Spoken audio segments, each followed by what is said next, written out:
Let's say Russia wins the war in Ukraine. But rather than sit back and enjoy the victor's spoils, Vladimir Putin begins to systematically attack NATO targets across Europe and the rest of the globe. Worse still, NATO receives no support from its biggest and most powerful ally, the United States. A nightmare scenario or a terrifying reality? According to a report by IntelliNews citing the German newspaper Bild, such an attack could come as quickly as February or July of this year. And even though the Kremlin spokesperson Dmitry Peskov was quick to refute such claims, stating recently this newspaper has regularly stooped to publishing various fake news items and canards, many leading political commentators predict that Russia will attack NATO's eastern flank sooner rather than later. If accurate, this unprecedented show of aggression would herald a huge armed battle in Europe and likely precipitate World War III. However, any invasion wouldn't be confined to just military action. Russia would commence hostilities with cyber attacks and hybrid modern warfare techniques, the likes of which were linked to election interference and destabilization tactics in many leading Western countries in recent years, primarily in the Baltic states, before launching an attack on Poland's eastern borders.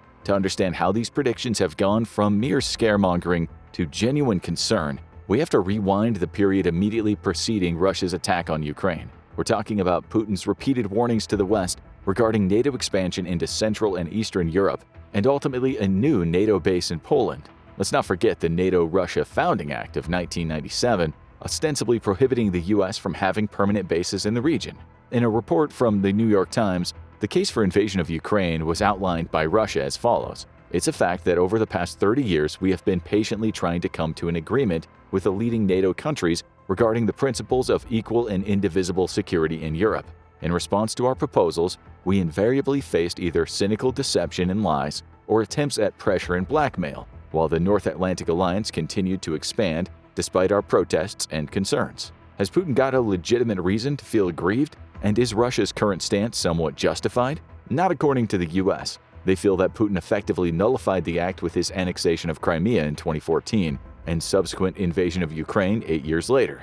To counter Russian aggression in Europe, U.S. President Joe Biden has endorsed any such measures. In a moment where Putin has shattered peace in Europe and attacked the very tenets of the rule-based order, the United States and our allies, we're stepping up.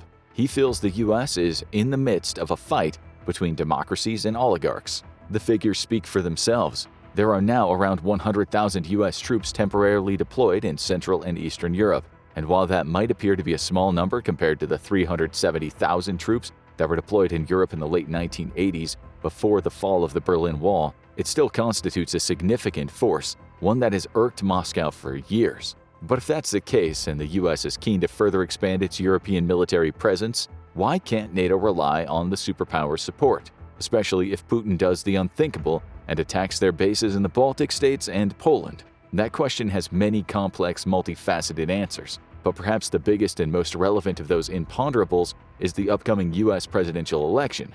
Despite a slew of increasingly complex legal problems in the U.S., it now looks likely that the controversial former President Donald Trump will secure the Republican nomination and take on Biden in the November election. If the current polls are to be believed, Trump holds a slim but perhaps significant 2% advantage over Biden, at least as of the making of this video. Should those predictions prove correct and Trump was re-elected, what would his stance be toward NATO and the involvement in any military conflict with Vladimir Putin, a leader he has previously expressed admiration toward? Paul Quirk, a political scientist at the University of British Columbia in Canada, summed up the nature of their relationship in the following terms for Newsweek magazine. Trump, as president, was extraordinarily and very suspiciously responsive to Putin and Russia and hostile toward NATO. NATO's vital importance for American interests makes Trump look bad. So it's no secret that Trump had a strained relationship with NATO during his presidency and pretty much any other organization that didn't 100% align with the America First policies that dominated his agenda, and is opening to cooperating with the Kremlin. In an article featured in The Atlantic in 2024, he was quoted as saying, "I don't give a bleep about NATO, and their conflicts are not worth American lives. Pulling back from Europe would save this country millions of dollars annually." Former National Security Advisor John Bolton puts Trump's stance toward NATO and the U.S.'s historical allies in the following chilling terms. The damage he did in his first term was reparable. The damage in the second term would be irreparable. So, a Trump re-election could well be the reason why alarm bells are ringing across Europe, and especially within NATO. But how likely is a Trump victory? Again, that's a hard question to answer. For anyone looking from the outside in, the former president and billionaire businessman's position looks tenuous to say the least. In another report from The Atlantic, this time from January 17th, it's reported that Trump currently faces 91 felony counts across 2 state courts and 2 different federal districts, any of which could potentially result in a prison term. These charges are incredibly serious and range from fraud, sexual assault, defamation, bribery, to the removal of official government documents from the White House, and election subversion, or in effect treason following his refusal to accept defeat in the 2020 presidential election. Some states and lawsuits could see him disqualified from running for president altogether. Despite all the lawsuits, Trump remains incredibly popular with some sections of the American electorate. You only need to look at his recent victories in the primaries in Iowa and New Hampshire. Whatever his harshest critics might think, it's unlikely that any other figure in political history would have been able to survive the fallout from such claims and still be considered a viable presidential candidate by a huge swath of the population, all of which makes him an exceedingly dangerous and hugely unpredictable proposition, not just for NATO but the wider world. But perhaps all is not lost even if Trump is re-elected. Remember, any decision to leave NATO would have to go through the US Senate, and that would be a difficult, if not almost impossible, motion for the new Trump administration to push through, and could even lead to a constitutional crisis. Election intrigue aside, what of America's obligations to the global community, its international partners and close allies, since the signing of various post-Second World War treaties? That's where we come to one big stumbling block, and up till now a huge deterrent to any large-scale Russian military action in Europe. Article 5 of the North Atlantic Treaty constitutes the very basis, heart, and soul of the Alliance of Nations. But what is Article 5, and why might it stop Russia from attacking NATO? The North Atlantic Treaty, NATO's founding treaty signed in 1949, sought to create a pact of mutual assistance to counter the threat of the Soviet Union if it tried to extend its control over Eastern Europe. Every NATO nation made Article 5, a pact of collective defense, a key component of the alliance itself. The crux of the treaty can be neatly summarized as follows. The parties agree that an armed attack against one or more of them in Europe or North America shall be considered an attack against them all, and consequently they agree that if such an armed attack occurs, each of them, in exercise of the right of individual or collective self-defense recognized by Article 51 of the Charter of Nations, will assist the party or parties so attacked. Thus, the U.S. is legally obliged to rush to the defense of any country targeted by Russian aggression, right? Not if Trump and his political supporters get their way and effectively leave NATO. But is that even possible? In a word, yes. Article 13 of the North Atlantic Treaty states, after the treaty has been in force for 20 years, any party may cease to be a party 1 year after its notice of denunciation. More worrying, many voices of opposition have been making a case for America deserting the Union. In a Newsweek report from July of 2023, Republican Representative from Georgia Marjorie Taylor Greene called NATO not a reliable partner and claimed that other members are not paying their fair share. In an election year when many Americans have seen their living standards hit by the numerous different and complex conflicts raging around the world, the desertion of an organization that's seen on a drain on American resources could be exceedingly popular. Put simply, the economy is a hugely important factor to the majority of Americans. The question that remains is whether or not the economic prosperity on a domestic level in the U.S. can come at the cost of global security, and whether or not the two are inextricably linked. The nightmare scenario for the long-term security of Europe and beyond was succinctly summed up by Thomas Gift, founding director of the Center on U.S. Politics at University College London. It's not out of the question, he said, that a future administration, namely a Trump one, would take an anti-globalist agenda to the point of pulling the plug on the alliance. Biden, for his part, is trying to paint a rosier picture. After securing one of the biggest election victories in U.S. history when he defeated Trump back in 2020, he told a recent summit in Lithuania that the U.S. has an ironclad commitment to NATO. Today, our alliance remains a bulwark of global security and stability as it's been for more than 7 decades. NATO is stronger, more energized, and yes, more united than ever in its history. However, many would argue that this simply is not true, and if Biden isn't re-elected, a radical shift in policy could bring down the curtain on 70 years of cooperation and leave the door open for Putin to attack NATO bases in Eastern and Central Europe. If that potentially devastating possibility became a reality, what sort of resistance would he face on the ground? For starters, one of the biggest, most modern and well-equipped armies in the world, Poland. In recent history, the Poles found themselves helplessly sandwiched between not just two of the most powerful warring nations on the continent, Nazi Germany under Adolf Hitler and Soviet Russia under Joseph Stalin, but the prevailing ideologies of capitalism and communism. Naturally, in the relatively peaceful post-Cold War years, Poland has systematically transformed itself into a military power in its own right. The country has taken steps to never again find itself helpless and open to invasion and occupation, and no one could blame them. But would Poland be able to withstand a full-blown Russian attack, the likes of which Ukraine has only been able to repel with significant help from the US and its other allies, especially when the US might well refuse to become involved in any conflict, whether directly or indirectly?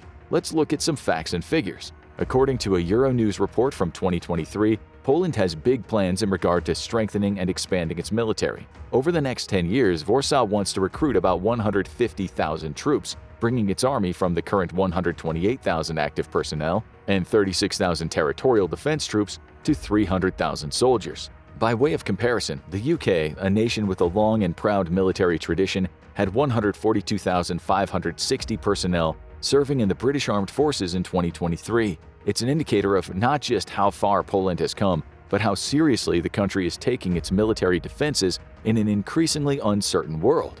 But what about hardware? Poland has purchased over 1,000 new tanks and 600 artillery pieces, mainly from South Korea and the US, all of which gives the country more firepower than the UK, France, Germany, and Italy combined. Those numbers would be unthinkable during the height of the Cold War, but they're a cold hard fact today, showing just how determinedly Poland would repel any Russian show of aggression.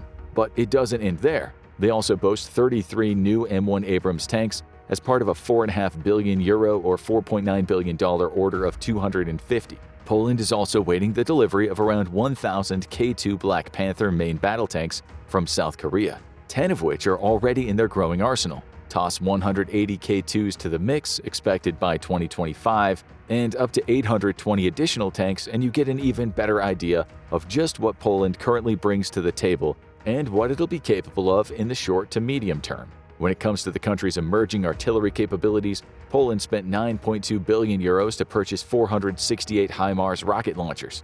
They're a potentially battle-altering piece of equipment, the type used by Ukrainian forces against the Russians over the past 2 years. The Polish army must be so powerful that it does not have to fight due to its strength alone, said Prime Minister Mateusz Morawiecki in November of 2023. The ultimate aim of the current Polish government is to build the most powerful land forces in Europe. If Putin were to shift focus to NATO targets within Poland's borders, or even launch a full-blown invasion of the country itself, it would be safe to say that he would face even stiffer resistance than he has in Ukraine. Poland has not only sufficient troop numbers, but also the requisite military hardware to defend its territories against any proposed invasion. But would this even be enough to deter Putin from risking another giant roll of the geopolitical dice? To answer that question, we need to take a closer look at the current conflict in Ukraine. First and foremost, Russia has suffered major losses in the war that's already lasted far longer than Putin predicted at the onset of the invasion. A report from Reuters in December 2023 estimated that Russia has suffered losses to the tune of 315,000 dead or wounded troops. To provide an appropriate and awful historical context, in the brutal and bloody 9-year war in Afghanistan, Russia lost 14,500 troops. But there isn't only the human cost to calculate in any war. Russia's also suffered a huge loss in terms of military hardware. According to a Newsweek report from 2023, as the conflict approached its 600th day, Russian forces had lost 4,965 tanks, 9,385 armored personnel vehicles, and just under 7,000 artillery systems. Total Russian aircraft losses totaled 318, as well as more than 5,200 drones, 20 boats, and 1 submarine, infamously targeted by cruise missiles in September of that same year. Frederick Mertens, a strategic analyst with the Hague Center for Security Studies, made the following observation about the toll of the conflict on Russian forces. Destroying your enemy remains your first priority in battle, and Ukraine seems to have done far better than the Russians. All of which shows what a devastating impact the war in Ukraine has had on both Russian troop numbers and the Kremlin's coffers. As a result, would Russia be in a position to attack NATO targets or even invade the Baltic states and Poland anytime soon? Worryingly, Putin probably thinks so. Why? According to a report from Defense Post, Putin plans to seriously overhaul his military forces by 2026. But what does this expansion consist of exactly? And would it help to lead Russia to ultimate victory? If the rumblings coming out of the Kremlin are to be believed, this will mean a dramatic increase in troops, bringing numbers up to 1.5 million active personnel, as well as infrastructure, armament buildup, and structural reorganization. The Institute for the Study of War, ISW, sees this as a clear plan designed to build a significantly stronger Russian military quickly. However, the ISW did deliver a significant caveat to that claim, and this would significantly affect the country's capabilities of attacking NATO targets in the future. While Russia might be able to maintain the tempo of their localized offensive operations in eastern Ukraine in the near term, it is unclear if Russian forces would be able to conduct effective rotations in the long term or in the event of intensified Russian offensive efforts or a significant Ukrainian counteroffensive operation. But why would Russia want to build its military strength quickly? The obvious answer is to boost their flagging attempts to conclude the conflict in Ukraine. However, many would argue that Putin has always been playing the long game concerning any military expansion, and not just concerning the current war. For proof, take a look north. The Arctic region is considered a crucial geopolitical stronghold and the key to future world domination for any aspiring superpower. Since 2005, Putin has reopened and refurbished many military bases in the North Atlantic, to the point that Russia now has many more active facilities than NATO and the US combined. These sites are host to icebreakers, with which Russia hopes to open a lucrative trade route linking the North Atlantic to its strategic partners in Asia. Nuclear submarines, significant troop deployment, and missile tests, not to mention the untapped resources. All of this presents a whole new and worrying picture. But will that include Russian attacks on NATO? For many, talk of a Russian attack on NATO or invasion of any countries affiliated with the organization is premature, to say the least, but not completely out of the question. More conservative predictions suggest a Russian conflict with NATO forces won't take place for another 5 to 8 years at the earliest. Still, whatever the timelines involved, Europe and the rest of the world better prepare themselves for a war to end all wars. All of which brings us full circle. Undoubtedly, the global political situation is tense, fraught, and potentially as dangerous as it has been at any time since the end of the Cold War. In addition to the conflict in Ukraine and ongoing hostilities between Israel and Hamas, many other countries and political or militant groups are perpetrating aggressive acts against each other on a daily basis, from the Houthis to the Wagner Group all the way back to Hezbollah. Whether for territorial, geopolitical, or ideological reasons, you could argue with some justification that the world is teetering on the brink. One decisive push in a certain direction, and any number of wars could break out in any part of the globe at any given time. But what of the United States, the self-professed world police force, a country that's never backed away from intervening on a global level or balked from sending troops to every corner of the globe? If Trump finds himself back in the White House at the end of the year, will that significantly increase the risk of war breaking out between Russia and NATO? And perhaps more pertinently, how would NATO fare without arguably its most powerful and influential member, should the US choose to leave the organization? How much of Vladimir Putin's aggressive rhetoric should the global community take at face value? For many years, the Russian leader warned the West, and most directly NATO, against any military expansion plans in Central and Eastern Europe. It is the red line which we have spoken about on numerous occasions. They have crossed it. The result? Invasion of Ukraine and all that's come with it. At some point in 2024, the Russian premier is likely to have moved all of his chess pieces into place, meaning he'll be ready to strike. At that point, NATO has good reason to be worried, and with the war-weary Western powers struggling to justify continued military action and financial backing to the beleaguered Ukrainian nation, will anybody be able to stop Russia? But what do you think? Is a concerted Russian attack on NATO part of Vladimir Putin's long-term military strategy? Will NATO be able to rely on US support in the face of any aggression from the Kremlin? Perhaps the answers to all these questions and more lie with the upcoming presidential elections. When the American people finally speak, it may have seismic repercussions for peace and stability across the globe. Now check out China versus the United States 2023 military army comparison. Who would win? Or watch this video instead.